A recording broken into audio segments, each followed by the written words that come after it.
Just think of it as the rough draft of the podcast world. This is the Newbie Writers Podcast with your hosts Damien Vogt and Catherine Bramkamp.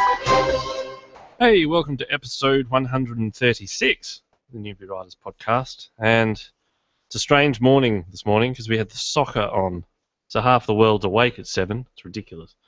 And just for the record, we lost. Of course we lost. It's typical for Australia. Useless. Now, we've got a couple of very cool guests on this morning. We have... Now, I should have asked how I pronounce her name. Is it Kira Budge? Yeah. And Julia Byers. Good morning. Yep. It's morning, and I know it's evening for where you are. Yeah. So what I gather is you guys were racing from one place to the other. So we delayed the show a little bit so we could give you a bit of breathing space. How did that go? Thank you. Yeah, it was helpful. It was awful? Yeah. No, delaying it was helpful is what I said. Yeah, but traveling's been a little bit of a mess today. Yeah, that too.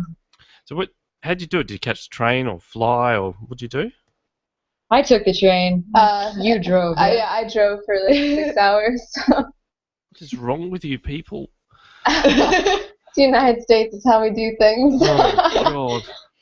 Well, I can't really talk. We're going to go for a driving holiday at the end of this year. I hate driving. Same. Yeah. Man. Don't talk to me about cars. I just bought a new one. Picked it up yesterday. And I don't know why, but just car salesmen, they just irk me. Anyway, so now you're the organisers of a Young Writers Conference, aren't you? Yeah. Why? Why would you put yourself through that? It looks like fun. Well, because we started as young writers, really is where it is. We're still pretty young, to be honest. Yeah. And so we kind of grew up together doing writing over the internet, and we wanted to be able to get a lot of young writers together to meet each other the way we did and learn how to write as a group. Yeah, a lot of the writing community for kids right now is based on the internet, whereas for adults they have lots of writing conferences and workshops and retreats for the in person. And it seemed a little unfair that they would be able to do those things, whereas we would have trouble doing that with our friends. So what sets you aside then from other conferences? Because I've been to a couple and they're boring. The adult ones are boring. Let's be honest. I'm sure you've been to them as well. Oh, yeah. So what are you going to try to do to curb that so it doesn't become just people sitting up there preaching to a whole stack of people going, now how to use a full stop? Well, we're trying a couple different techniques, but we're trying to make sure that the attendees are very much involved in things with lots of like workshops and activities to keep them involved. And then between sessions, we're also doing like giveaways of signed books and posters and stuff. And we're going to be doing games with them between the sessions to keep everyone, awake. Oh yeah, what sort of games? Lots of like literary trivia kind of stuff. Yeah. Oh, so it's not like literary Twister. Twister. Although that's a good idea. Next year. Awesome. Oh, sign me up. So, how do you though when you're setting something like this up? Because there's a lot involved. You've got to find obviously guest speakers and those sorts of things. If you're a relatively new conference or thing, how do you score those people to come along without them going, oh no thanks, I'll come back to me in 2 years when you've done a few of them? Well, a focus we had this year in finding speakers is finding other people who are also kind of the companies. Mm-hmm. So our keynote speaker this year, Amy Zhang, has her debut book coming out in September, and so she's a very talented writer and has lots of great, tips to share with young writers. However, she also isn't at the point yet where she could, very easily just be like, no. I've been to all those conferences. I've already done that before. Jeez. Yeah, I think it'd be a hard thing to do, to be honest. Like just that cold canvassing, just contacting people. I mean, we do it a little bit with this sort of show, and it's a bit easier for us in a sense. We just send an email out and go, hey, would you like to be on? And if they go, no, oh well, your loss. But I don't know. If someone sort of gave me that flack back and said, no, I'm not going to be on, I'd go, why? What's your problem? And which is why Catherine does all the correspondence. Good plan. I mean, everyone's been very nice about it. There were quite a few people that we contacted to speak who weren't able to make this year, but all of them were very encouraging for the conference and saying, sorry, I can't make it this year, but maybe next year. So, I don't know. Everyone's just been very nice about it and supportive. Well, how do you find a venue then for this? Because obviously venues cost money. I mean, a hotel, conference room or a meeting space isn't just going to say, yeah, sure, we'll give you guys a go. We'll do it for free. Yeah, this has been an interesting adventure money-wise too. Yeah. As a business. Yeah, money's an interesting question. Well, the hotel where we're doing the conference, which is where we're at right now, actually, they actually have a very affordable conference room that it's usually used for like weddings and that kind of stuff, so it's a little bit cheaper. So we managed to get it for a pretty good rate, and we're doing it during a weekend that not a lot of people would generally be like requesting a conference room. So it just kind of worked out in our favor this year for it. And then in general, like small business. Oh, I think I lost you there. They take a while to come together. You have to keep for a few years and. What I might do, I might give you a buzz back quickly because the internet connection's gone really flaky. You're probably on hotel Wi-Fi, and there's probably a creepy man next door looking at adult content. So I'll give you a quick call back. Okay.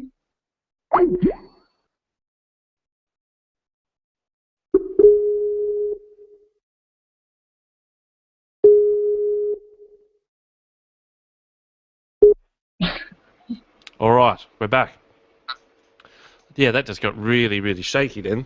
It's like talking to two robots. Really? Yeah, really strange. That's all right. I have to edit that bit out. But how do you go about then getting like funds for this sort of thing? Do you do fundraising, or do you ask for sponsorship or investment? How does it work?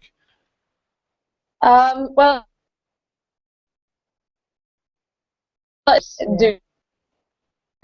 this year, who decided to help me buy a bit of a loan to start up the conference. So that fundraising is definitely going to be a big thing in the future.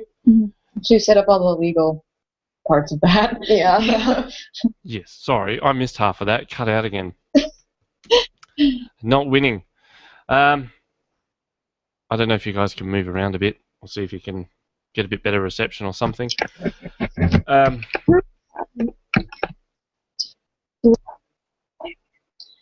don't know if there is. I don't think so.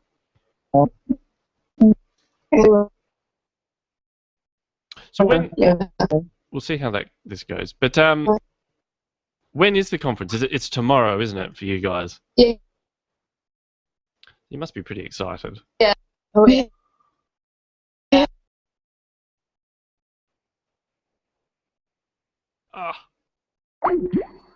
Awesome. I love technical difficulties. This is ridiculous.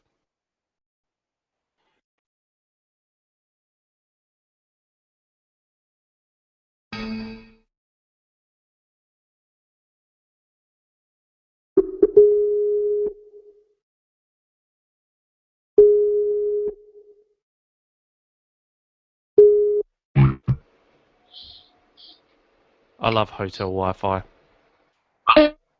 Oh, sorry. It's alright, it's not your fault. We've had this happen once before. I mean, absolute worst case, if it gets too bad, we'll have to chat to you guys after the conference and see how we go when you get a bit more stable internet. But that's alright. So we'll try and squeeze a few more questions in then. When it comes to writing for both of you personally, how's that go? Have you got, published works, that sort of thing? Well, I have a couple short stories published, and I've won some rewards like through my university. I go to the University of Michigan, which has a really good literary program, for awards being available for the creative writing students. And then right now I'm working on a revise and resubmit with an agent for a novel. Nice. So, How you find it? I also have gotten published in some short stories, some poetry, done a lot of stuff in that area. My ultimate goal, of course, is novel publishing, and I am still working very hard at that. Just a lot of work. Yeah, I'm with you on that one. It's just, yeah, I don't know.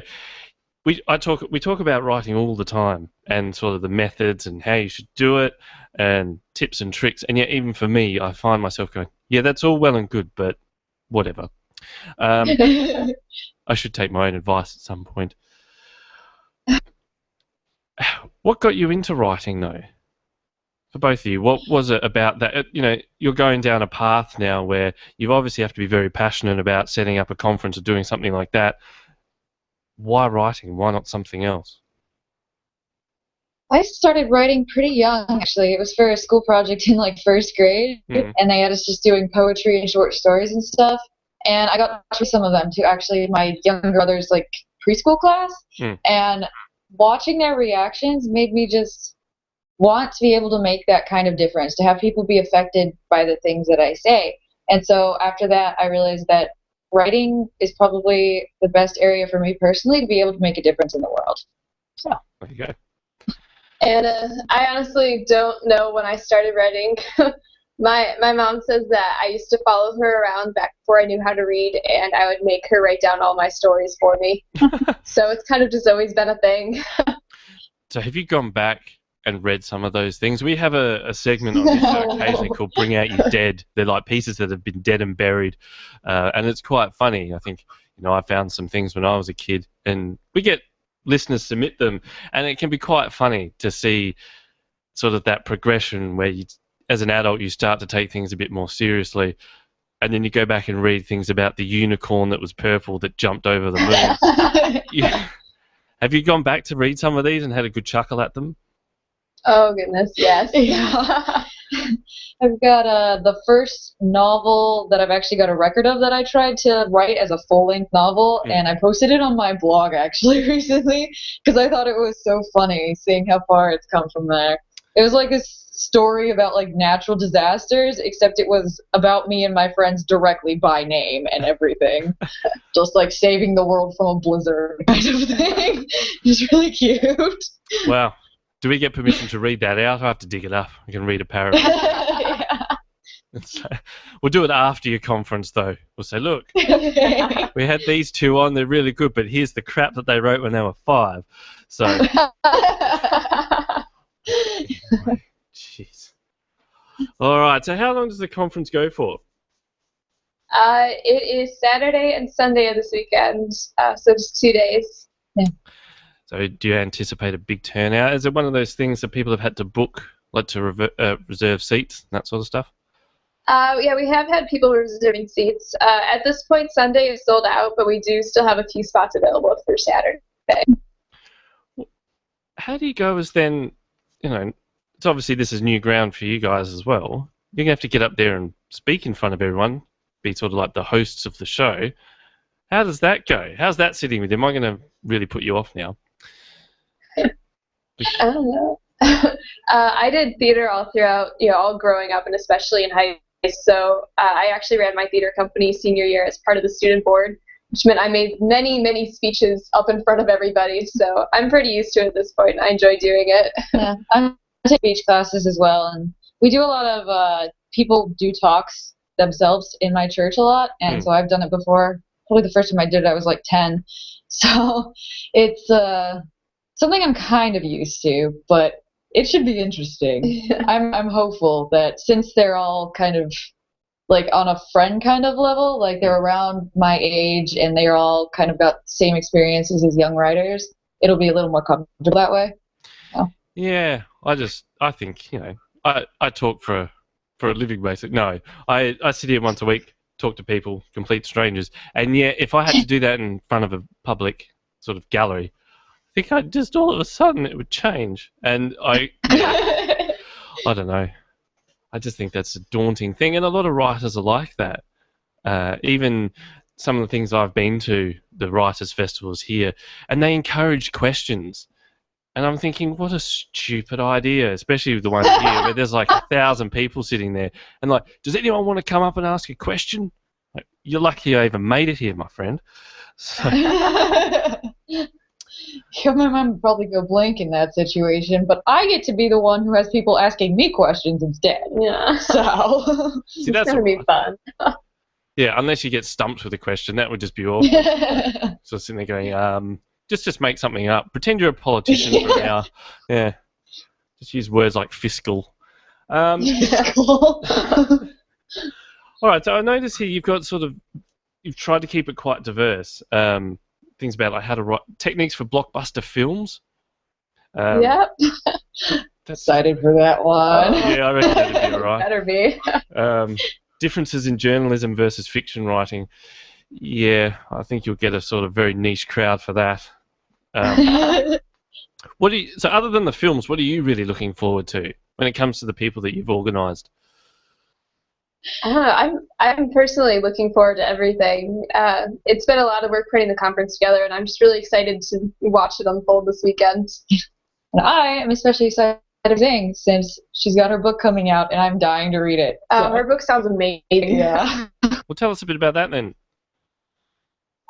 Well, in evening, our keynote speaker, her debut young adult contemporary novel, Falling in Place, is coming out September 9th with Willow Harper Collins. Oh, yeah. And it sounds absolutely amazing. It's about a girl who tries to commit suicide, and it's told in a non-linear fashion from the perspective of her forgotten, invisible friend. I love that. Right. The strange perspective there. So it's just very unique. It sounds amazing. It's not going to be like the Sixth Sense where Bruce Willis is the ghost. Who knows? All right. One thing that stood out to me, because I had a look at the website, you got a mascot. I didn't mention this before. When I said what stood out that differs, I haven't been to a writers' conference where they've all gone, look, here's our mascot. What was the reason behind having something like that? Kira, do you want to take this one? About Larry the hamster? Larry the man-eating hamster? It was a bunch of us who lead the conference, like I said, originally met over the internet when we were much younger, and we kind of developed as friends and writers together over time. And one of my friends in real life came up with this hamster, Larry, who eats people, and she came up with him primarily to get rid of boys that she didn't want hitting on her. And it somehow kind of transferred overboards because she was a member of them too, as well. She was one of our friends on this, and so we started talking about Larry the hamster, and he just became bigger and bigger. As like, if you split prepositions or word, Larry the hamster will eat you if you mess up. So yeah, it was kind of a running, really idiotic, crazy inside joke that we had. And for our first writing conference, one of the attendees actually made a puppet of Larry. Yeah. So he's just our mascot now.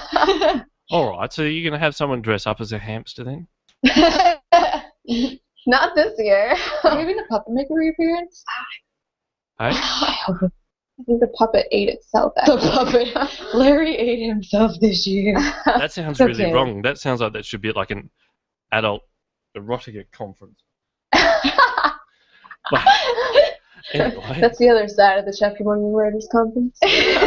Well, shame I'm not there. Now, I have this image now of, like hotels are fairly swanky sort of places, and then you've got some idiot dressed as a large hamster trying to chase your guests in. That would be so funny. See, these are the details you need to be looking at. We'll add getting a hamster costume for our fundraising goals next year. Along with Literary Twister. Literary Twister is a hamster costume. You're full of great ideas there, Danny. Great. We can have, we can sponsor the show next year as long as it's got Twister and a weird man in a... Probably don't do that. Is there... Is there an age limit to this sort of thing? Because it is for young writers. There are some people that are in their 30s and 40s that would like to think they're young. Not me. I'm 31. I think I'm an old man. But yeah, do you have that sort of thing? Yeah, we are targeting the audience to writers ages to 22, so about middle school through undergraduate. Mm-hmm. So, I mean, I guess if there's someone who's like 6 who wanted to cover something, like, we would make an exception for them. But in general, our target audience is middle school through undergraduate and university. Mm-hmm. So how does it work We keep then a student range. for people that are younger, sort of under the age of 18 or even 16, where they can't get themselves there? Obviously, parents and that sort of thing welcome, or do you sort of have to they just get dropped off and go, well, this is for young writers. You're clearly a middle-aged man who doesn't want to wear our mascot. Well, this year at least, I know a lot of the parents are planning on just hanging out at the hotel and getting to know each other and talking about what it's like to be a parent of a young writer. However, in the past and possibly in the future, we've actually run a conference simultaneously with the Chapter 1 Young Writers Conference for the parents in order to discuss, like choosing a university and knowing your young writer and all that kind of thing. Mm-hmm. Generally, this year I think we're working like a day camp where we have the chaperones who are required to be there with their underage student, but we run the actual sessions and they just let them go and take care of them the rest of the time. Yeah, because wouldn't there be sort of, I guess, legalities then? Like if it just becomes, oh, well, all these kids can come and it's you two standing up there talking to them, there's got to be legalities about sort of duty of care and that sort of thing. There are many legalities. We had to do a lot of work with a lawyer to get stuff worked out for letting kids be there without parents present in the room. So, yeah. And that would then, that would also be quite hard then for hotels too, because, hey, we're going to have a whole stack of kids come to your hotel in the conference room. I could just imagine that duty manager going, great. I'm sure they're very excited to have us here. Yeah. Anyway. So what else can you tell me about this show? Is the registration still open or is it all sold, all done? Registration for Saturday is still open because we still have a few spots left. Sunday, however, is sold out at this point. Uh-huh. And of course, we're ready to start advertising for next year already. Yeah. So we've got a Facebook page, we've got a Twitter, we've got a website. People who want to catch up with us next year for the conference can just hop on board social media with us. Yeah. Are you looking for anyone in particular when it comes like, you've got things like Blockbuster Film Talk and Journalism Talk. Are you looking for anything specific for next year? I'm just thinking if there's anyone that is listening that might think, oh, I'd like to talk to the youth of today. What are you looking for? Or haven't you sort of fleshed that out yet?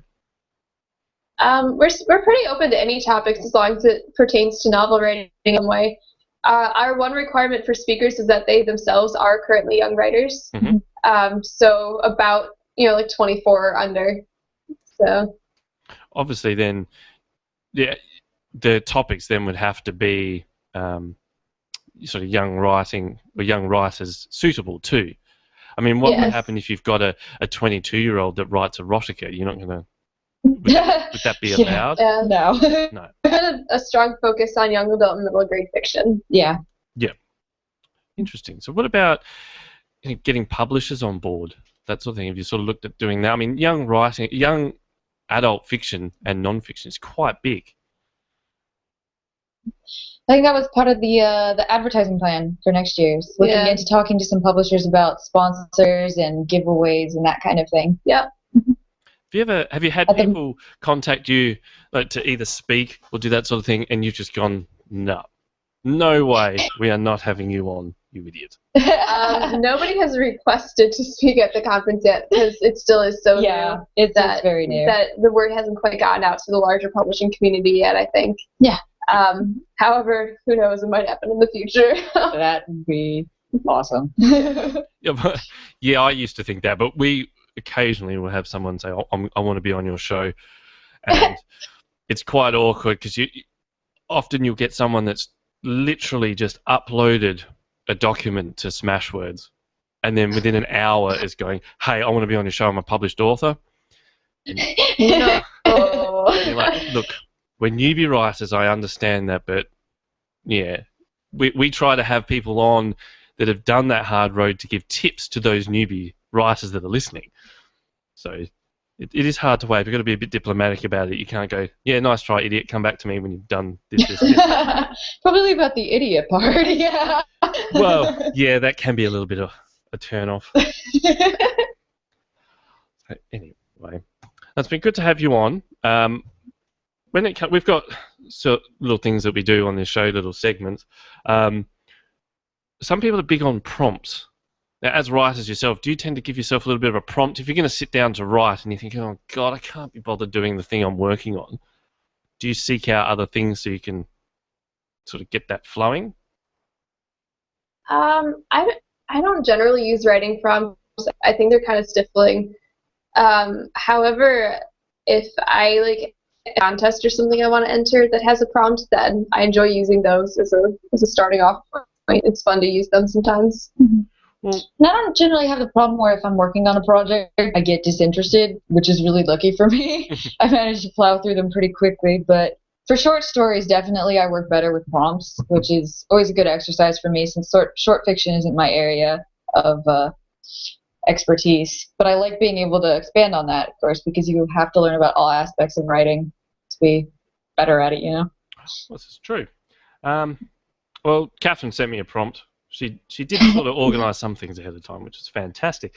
This one is, Andy Warhol declared that we all will get our 15 minutes of fame. What were your 15 minutes? Are you still working on them? Are you gathering your fame minute incrementally? What does complete and total fame even look like, and do you really want it? That is an intense question. There's so many parts to that. Yes. So the idea is that people can go away and write about their 15 minutes of fame. This is your 15 minutes of fame, really, isn't it? No, not being on this show. I meant the conference. I don't know. I mean, the show's pretty special, too. Oh, rubbish. Now, what would be your ultimate 15 minutes of fame, though? Let's explore that. Well, obviously, best-selling novelist is my ultimate goal. I'd love to be able to just get it out there enough that I can have people come to me and be like, I really love this, and this meant a lot to me. And then it'd be like, yay, I did something good. I think mine would probably be pretty similar to that. I'm also really into movies, and I'm planning on minoring in movies for my undergrad degree. So something dealing with movies would be really cool, too. Whether a book of mine was made into a movie or if I was just working on a film would be really neat. Well, look, it's easily done. Well, easily done. It's possible. I mean, there's, you know, the movie The Book Thief? That was written by an Australian author. I think that was one of his first books. It was released, and yeah, you get that letter going, we're going to make this a movie. Like, shit. For me, my 15 minutes of fame, well, I don't know if you can call it fame, but see, I used to be in a band as a teenager, so we got to play some quite decent venues, but you know that you've made it when you get groupies. Except for us, like, groupies are usually kind of cool, but we're a heavy metal band, so the groupies were less than savoury. But hey. Oh, that's unfortunate. One of them could drink a whole jug of beer without taking a breath. Like, what? Anyway. Hey, that takes skill. That would be interesting to watch. Yeah. If a rhinoceros could drink. Now, anyway, shouldn't say that. I'm going to get emails about that now. In fact, I'll probably get tweets. But I can't believe you said that. Anyway. All right. Now, we have a word of the week. We love doing word of the week. This comes from a book called From Better Than Great by Arthur Plotnick. It's got an awesome name. His book, I've got the book here. He has some strange words. I can't even read that one. Thanks, Catherine. Locked down factual. That's more than one word. That's disgusting. And Lucite means clear. These are crap, Catherine. You should have given me some real words. Look, we got this running thing, right, that she tries to pick words that either I can't pronounce or have a very silly sort of meaning. Of which none of these do. All right. Now, is there anyone that you would like to give a shout out to? So many options. Yeah. I There's love so doing many this to our people guests. that helped with this. Yeah, I mean, really, just all of the people who have volunteered to help with the conference, all of our speakers, our parents for helping us with Yeah. it. You got to thank Mum and Dad. Yeah. I thank Mom and Dad. Unlike mine. Do you still do that podcast thing? Oh. Yes, Mother. Anyway. Anyone else? Is there anything else you want to chat about? We've got a little bit of time. Can you think of anything, Kira? See, this is the part where you ask us to improvise, and this is the part where I blank in front of the whole crowd of people, right? Exactly. Which is really tired. See, we're trying to get all of that out of your system, so that way you think, oh, lucky I blanked out yesterday on some podcast and not during this speech. I don't know. Well, look, make I sure will that... definitely say that during my speech. Yeah. I'll just be like, We'll make sure to thank you. I messed up during the podcast, so now I'm good. Yeah, that's right. You've got to get it out the way. That's how I work. Well, that's the thing with things like speeches. Do you take notes? See, I wing most of this, as you can tell. Catherine has the notes. I tend to just make shit up as I go along. Yeah, do you carry little prompt cards? In the past when I've done speeches, I've always written them out word for word, but this time I felt like I wanted to make it a lot more fluid, so I just have an outline of what I'm going to do, and I'm really hopeful that it's going to go well. So I've done it all sorts of ways. I honestly 100% wing it a lot of the time and just hope for the best. This year, though, I'm trying to just make sure that things go well, so I do have a bit of an outline for what I'm going to be talking about. Yeah, I'd find something like that quite hard. I mean, I'd find if I had it written out word for word, then I'd end up just reading it. Yeah. which is what I do. This is why I'm a writer, not like an actor or something. Yeah, I envy those people that can walk around with a microphone and just look at everyone and just talk. That's just bizarre. I don't know. I'd just be trying to... I focus too much on people. So I think if I was walking around looking, I'd go... Stare them down. Yeah, staring them down, or even going, yeah, that's a really lurid shirt. You should not have worn that. Or, yeah, anyway. So, well, look, thanks for being on. Good luck with the conference. Please let us know how it goes on. Yeah. Of course. Thank you for having us. No, that's all right. Apologies that Catherine couldn't be here. How dare she take holidays? People say that I'm the strange one because I just can't stand holidays. I don't know why. I'd rather be doing stuff. So, anyway, we've got your links to chapter1conference.com. If you are in Chicago, whereabouts is it? What's the actual hotel that it's at for those that are listening? It's at the Courtyard Chicago Arlington Heights South Hotel by Marriott, which is actually in Arlington Heights, Illinois, which is a suburb of Chicago. Right. Why couldn't you just pick like the Hilton? The Hilton is very expensive. And I don't think they would take well to lots of kids running around there. Oh, imagine that. So, yes. Well, look, if anyone's in Chicago and understood where the heck that was, then make sure you check it out. What time does it kick off? Registration for walk-ups and for checking in opens at 9 a.m. tomorrow, and then sessions begin at 10 a.m. There you go. And what time do they finish? 4:30 p.m. Cool, and then you can all go to the bar, those that can drink. All right. Well, thank you for being on. It was a pleasure. Please keep us posted. And if anyone does have, they think that they might be able to contribute to the Chapter 1 conference next year, where's the best place to contact you? They can email us at chapter1conference@aol.com. Oh, do you still use AOL? over it. Believe it or not. Yeah.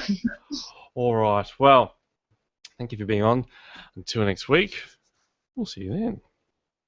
Your book starts here on the Newbie Writers Podcast.